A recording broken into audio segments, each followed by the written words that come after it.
अस्सलामुअलैकुम। पिछली बार जब मियां नवाज शरीफ वजीर आजम बने तो उनसे 7 ऐसी गलतियां सरजद हुईं जो उन्हें ले डूबी। पहली गलती उनकी ये थी कि सी पैक की वजह से उन्होंने चीन की हिमायत करते हुए सारे वोट चीन को दे डाले और अमेरिका को नाराज कर दिया।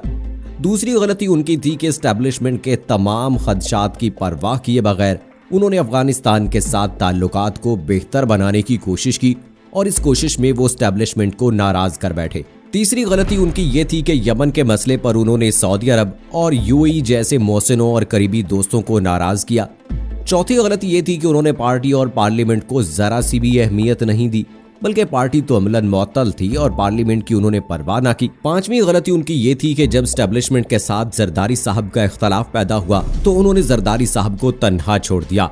छठी गलती उनकी ये थी कि उन्होंने जनरल परवेज मुशर्रफ के खिलाफ गद्दारी का मुकदमा कायम कर लिया। और सातवीं गलती ये थी कि तैयारी के बगैर और एस्टेब्लिशमेंट को पूरी तरह एतमाद में लिए बगैर इंडिया के साथ ताल्लुकात को नए अंदाज में बनाने की कोशिश की। फिर यूं हुआ कि इन गलतियों का जवाब नवाज शरीफ को मुख्तलिफ सूरतों में मिलने लगा और उनकी हुकूमत पर हमले होने लगे। पहला हमला जनरल राहील शरीफ साहब के दौर में हुआ जो इमरान खान और ताहिरुल कादरी के धरने की सूरत में था। दूसरा हमला उन पर डॉन लीक्स की सूरत में हुआ और तीसरा हमला उनके इस्लामाबाद लॉकडाउन और फिर इस्लामाबाद पर हमले की सूरत में हुआ। लेकिन जनरल राहील शरीफ साहब के दौर में बहरहाल नवाज शरीफ साहब सरवाइव कर गए। लेकिन जब जनरल कमर जावेद बाजवा साहब आर्मी चीफ बने तो मियां नवाज शरीफ साहब का एतमाद हद से ज्यादा बढ़ने लगा और यहाँ भी उनसे एक गलती ये हुई कि जनरल राहील शरीफ साहब के दौर में उनके साथ जो कुछ हुआ था उसका बदला उन्होंने जनरल कमर जावेद बाजवा साहब के दौर में लेने की कोशिश की,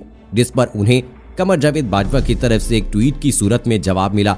फिर मियां नवाज शरीफ साहब बड़ी गलती ये सरजद कर बैठे कि उन्होंने आर्मी चीफ को वो ट्वीट वापस लेने पर मजबूर किया। दोस्तों, उधर 3 बंदों ने एस्टेब्लिशमेंट के साथ मियां नवाज शरीफ के ताल्लुकात खराब करने में बुनियादी किरदार अदा किया, यानी ख्वाजा मोहम्मद आसिफ साहब, इरफान सिद्दीकी साहब और तारिक फातमी साहब। इन तीनों ने मियां नवाज शरीफ से 3 काम करवाए। एक तो ये कि उनको फौज के खिलाफ वरगलाया, दूसरा नवाज शरीफ साहब को ये बावर कराते रहे थे वो तैयब उर्दगान और पाकिस्तान और तुर्की है, और तीसरा चौधरी निसार अली और उन जैसे लोगों से नवाज शरीफ को दूर किया।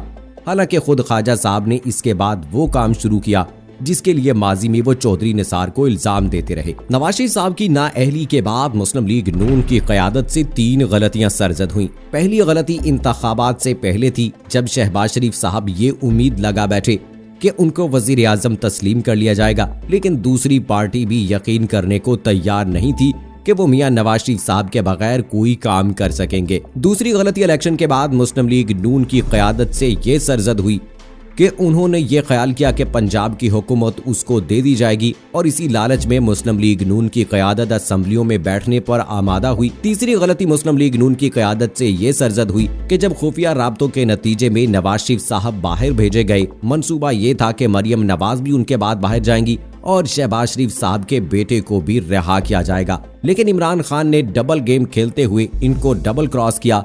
इस दौरान चेयरमैन नैब से मुतल्लिक मवाद और दीगर इमरान खान साहब के हाथ लग गया था, इसलिए उनको इस्तेमाल करके उन्होंने इस मुआहदे के जो बाकी शिकें थीं, यानी हमजा शहबाज की रिहाई वगैरह पर अमल करने नहीं दिया और मरियम नवाज को कभी बाहर जाने नहीं दिया। चुनाचे एक पार्टी को शिकवा है कि नवाज शरीफ साहब और मरियम नवाज की खामोशी को तोड़कर शहबाज शरीफ ने अपना वादा पूरा नहीं किया, जबकि नवाज शरीफ साहब ये समझते हैं कि इतना कुछ बर्दाश्त करने के बाद और एक्सटेंशन को वोट देने के बावजूद उनको माफ नहीं करवाया गया, इसलिए वो मैदान में निकल आए और तबले जंग बजा डाला। लेकिन सिर्फ अंदरूनी फैक्टर्स नहीं है, कुछ बैरूनी फैक्टर्स भी कार फरमा है और ये समझा जाता है कि एक तरफ तो 2 इस्लामी ममालिक और एक दोस्त ताकत अपोजिशन के साथ, जबकि दूसरी तरफ 2 इस्लामी ममालिक और एक आलमी ताकत की हिमायत या हमदर्दियां मौजूदा सेटअप के साथ हैं और कुछ न कुछ भी बैरूनी फैक्टर भी अता फरमा है। अब देखना यह है कि आगे मियां नवाज शरीफ अपने बयानिए पर कितने कायम रहते हैं और जवाब में दूसरा फरीक क्या रद्द-ए-अमल दिखाता है। दोस्तों, इसके साथ साथ आपको बशीर मेमन और हुकूमत की नाराजगी के मुतालिक बताएं कि आजकल गद्दारियों का मौसम अपने पूरे जौबन पर है। इमरान खान ने वैसे भी तमाम गद्दार और करप्ट लोगों को घेरने की ठानी हुई है, लेकिन कुछ लोग इसके लिए इमरान खान का साथ देने से इनकारी हैं। ऐसा ही उस वक्त भी हुआ जब मरियम नवाज साहबा ने अरशद मलिक के खिलाफ प्रेस कॉन्फ्रेंस कर ली, तो इसके 1-2 दिन बाद इमरान खान ने अपने दफ्तर में FIA के उस वक्त के सरबराह बशीर मेमन को अपने दफ्तर तलब किया और उनसे कहा कि मरियम नवाज, ख्वाजा आसिफ और शाहिद खाकान अब्बासी के साथ साथ जितने लोगों के साथ बैठे थे तो उनके खिलाफ आर्टिकल 6 का मुकदमा बनाए। बशीर मेमन साहब ने अपने इंटरव्यू में सिर्फ ख्वाजा आसिफ का जिक्र किया है, लेकिन इससे पहले दरअसल ये मामला ज़ेरे बहस आया था। बशीर मेमन ने इमरान खान की बात पर कहा, वजीर आजम साहब, आर्टिकल 6 बहुत बड़ी चीज है, इसलिए उसे लागू करना बहुत मुश्किल है, लिहाजा इस तरह हम उसको लागू नहीं कर सकते। वजीर आजम साहब भी इसरार कर रहे थे तो उन्होंने उनसे कहा कि ये देखिए, 1 घंटे की वीडियो हमारे पास जज अरशद मलिक की पड़ी हुई है और अगर अदालत में ये मामला गया तो इससे न सिर्फ मुल्क और हुकूमत ही नहीं बल्कि आला अदलिया की कुछ शख्सियात भी इस मामले में फंस सकती हैं और ये बात नहीं बनी तो नाराजगी में वजीर आजम साहब ने उन्हें अच्छा चलें, ठीक है, ये नहीं हो सकता तो आप एहसन इकबाल के खिलाफ तो आर्टिकल 6 का मुकदमा बनाओ। बशीर मेमन ने वजह पूछी तो इमरान खान साहब ने उनसे कहा कि एक इंटीरियर मिनिस्टर थे और दूसरे डिफेंस मिनिस्टर, दोनों ने अकाउंट रखे हुए थे। इस पर भी बशीर मेमन ने माजरत की और उनसे कहा कि सर, आर्टिकल 6 बहुत बड़ी चीज है। उन्होंने तरीके से और इशारे में प्राइम मिनिस्टर साहब को यह समझाने की कोशिश की कि देखिए, आपकी टीम में कई बरतानवी और अमरीकी शहरियत रखने वाले लोग हैं, हमारी ब्यूरोक्रेसी में भी हजारों लोग गैर मुल्की शहरियत रखते हैं।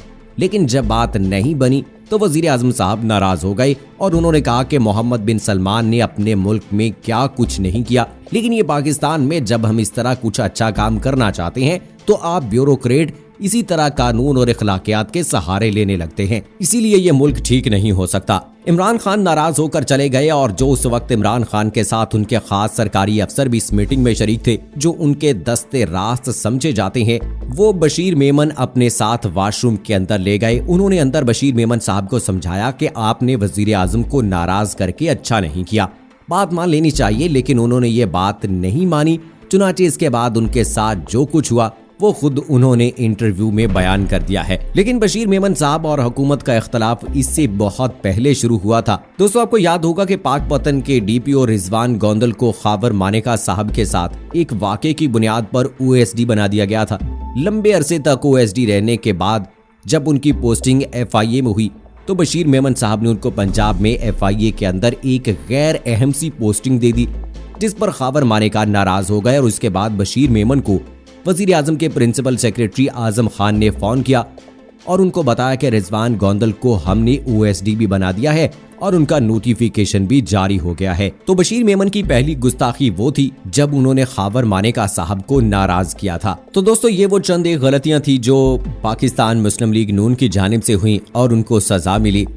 और अब आपके सामने है कि अब 11 पार्टियां मिलकर पाकिस्तान तहरीक इंसाफ और इमरान खान का मुकाबला करने जा रही हैं, लेकिन हमें उसमें भी कोई इत्तेहाद बनता नजर नहीं आ रहा, क्योंकि नून लीग ये चाहती है कि तमाम ओहदे उनके पास रहें और उन्हीं की पार्टी को ज्यादा इख्तियारात मिलें। लेकिन वहीं पर दूसरी जमातें भी अपना अपना असर रसूख दिखाना चाहती हैं और वहीं पर ख्वाजा आसिफ साहब फिर गलती कर बैठे और जरदारी साहब के खिलाफ ऐसा बयान दे बैठे जो कि मुझे नजर आ रहा है कि आइंदा आने वाले चंद दिनों में इस अलायंस में एक बड़ी दरार पैदा कर सकता है। दोस्तों, आपको क्या लगता है? आप अपनी राय का इजहार कमेंट बॉक्स में जरूर कीजिएगा। मुझे अगली वीडियो तक इजाजत दीजिए। फी अमानिल्लाह।